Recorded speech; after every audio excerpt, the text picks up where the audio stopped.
할렐루야. 오늘 시편 40편 말씀 함께 오늘 나누겠습니다.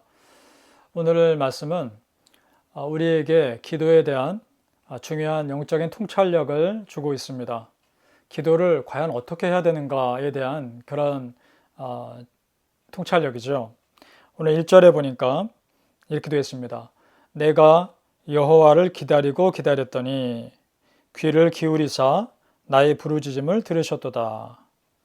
자, 꾸준한 기도를 통해서 하나님께서 다윗의 기도를 응답하셨다는 것이죠. 자, 기다리고 기다렸더니 문자 그대로 해석하면 기다림 속에서 기다리다라는 뜻입니다. 그러니까 응답해 주실 때까지 포기하지 않고 끈질기게 기도했다는 것입니다. 이것이 다윗이 응답받는 기도의 비밀이었습니다. 힘들지만 포기하지 않는 기도. 자, 여러분, 우리가 기도했는데요.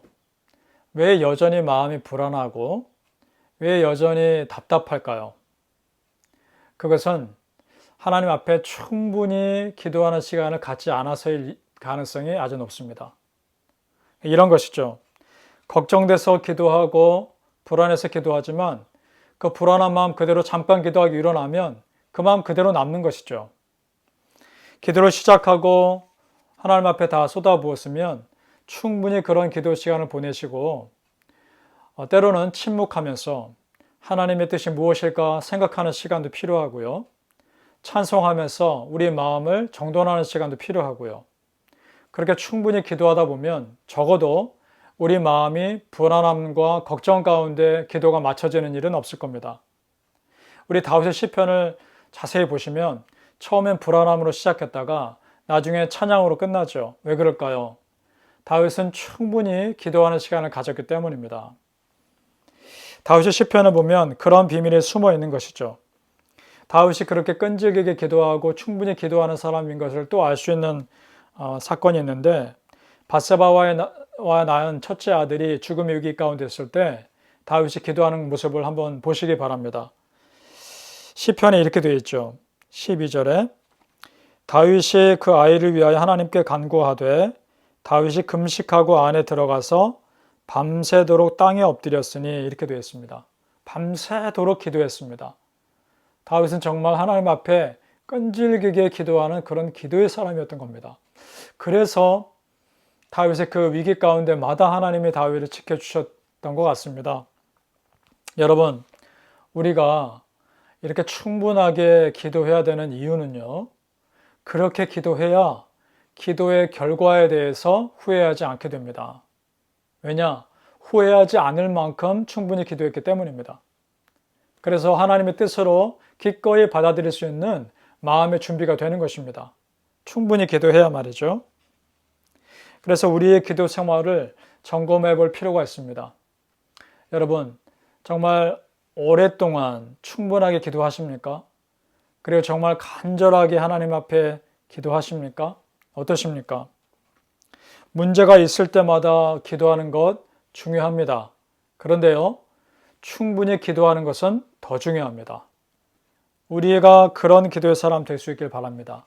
기다리고 기다릴 줄 아는 믿음의 기다림, 그것도요, 또 다른 믿음의 표현이기 때문입니다. 바라기는 우리 성도님들, 하나님 앞에 끈질기게 기도하시고 끝까지 기도하시고 그런 가운데 짧은 순간 기도하는 사람에서 이제 벗어나 오랜 시간 기도할 수 있는 그런 은혜 누릴 수 있기를 예수님 이름으로 축복합니다. 오늘 기도를 충분히 하는 자에게 주시는 그 영적인 유익이 또 나옵니다. 자, 2절 말씀이에요. 나를 기가 막힐 웅덩이와 수렁에서 끌어올리시고 내 발을 반석 위에 두사 내 걸음을 견고하게 하셨도다. 기가 막힐 웅덩이, 이 말은 내가 감당할 수 없는 위기를 말합니다. 그 위기 가운데 기도하고 또 기도하는 가운데 하나님께서 끌어내어 주시는 은혜가 있다는 것이고 거기서 멈추지 않고요. 또 계속 기도하는 가운데 내 삶을 반석 위에 든든하게 세워주시는 은혜가 있다는 것입니다. 믿으십니까?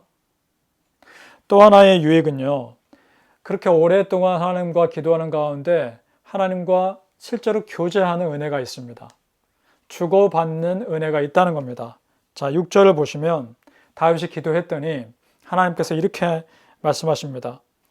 주께서 내 귀를 통하여 내게 들려주시기를 제사와 예물을 기뻐하지 아니하시며 번제와 속죄제를 요구하지 아니하신다 하신지라. 자, 이 말씀 무슨 말씀일까요?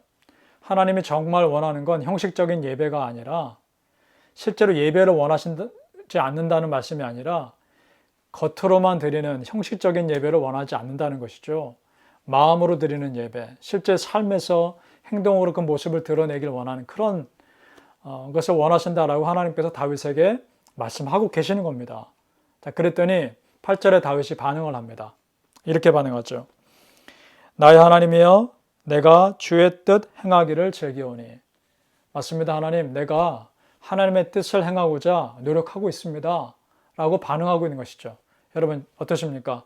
하나님께서 다윗에게 말씀하시고 다윗이 하나님께 반응하고 보이십니까? 충만한 기도 가운데 누리는 은혜입니다.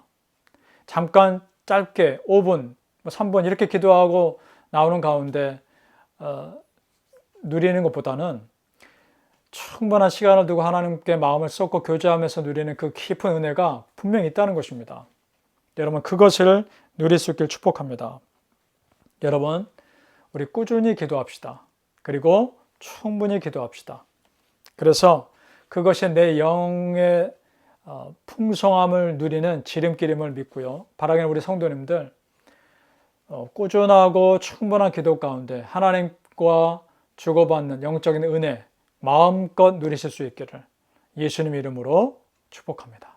기도하겠습니다. 아버지 하나님, 은혜를 감사합니다. 하나님께서 주실 은혜를 소망합니다. 하나님, 잠깐 내 마음 답답함만 쏟아붓고 일어나는 기도가 아니라 그런 기도 가운데 있다 할지라도 하나님의 뜻을 구하며 하나님이 어떻게 생각하실까 잠잠히 하나님의 음성을 듣고자 침묵하며 하나님께 내 마음을 충분히 쏟을 수 있는 그런 넉넉한 기도의 삶을 살게 하여 주옵소서. 그 가운데 이전에 누리지 못했던 그런 더 풍성한 하나님의 은혜를, 더 깊은 하나님과의 교제를 마음껏 누릴 수 있도록 축복하여 주옵소서. 아버지 하나님, 기다리고 또 기다리는 믿음의 기다림을 누릴 수 있게 도와주시고 그러한 기다림의 승리자들 될 수 있도록 인도하여 주시옵소서. 감사하며 예수님 이름으로 기도합니다. 아멘.